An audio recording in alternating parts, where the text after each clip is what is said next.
श्री तामसी नगरपालिका वडा नम्बर 3 का वडा अध्यक्ष बाबुरत्न साकेजीलाई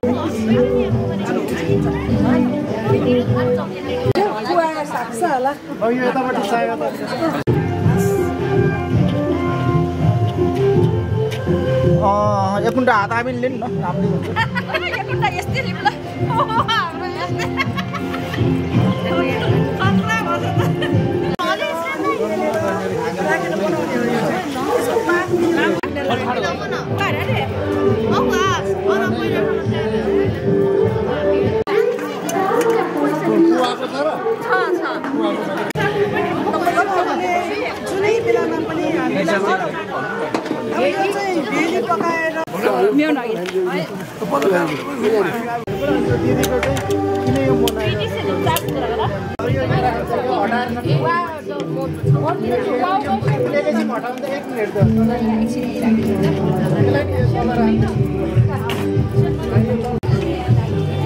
हजुरहरुको यो प्रस्ताव लेखक सरलाई केही गुजारा होस् भनेर हामी चाहन्छौँ।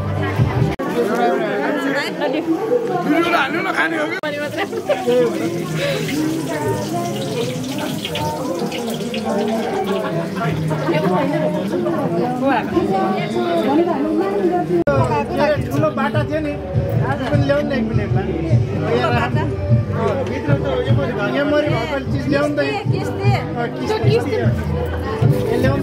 यसरी हामी बन्द गरेर यसलाई आकार दिएपछि पहिलाको चाहिँ यो भकारी जस्तो किन भनेको भने पहिला यो अन्न उब्जनी गरिसकेपछि भकारी हुन्छ नि खराई गर्दाखेरि भकारीको त्यो धानको त्यो थुप्रो राख्छ त्यस्तै बनाएको चाहिँ आकार चाहिँ त्यही हो धानबाट अन्नबाट बनेको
त्यसमा अब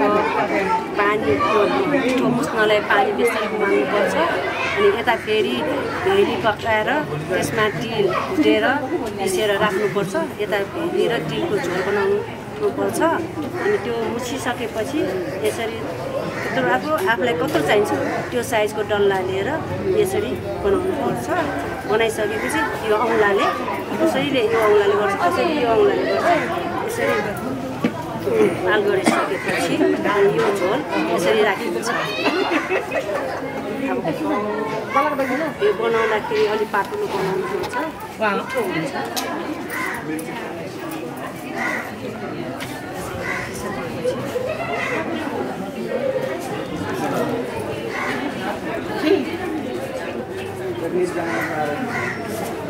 बनाइसकेपछि यो मैले तयार भयो शरीरको लागि पनि फाइदा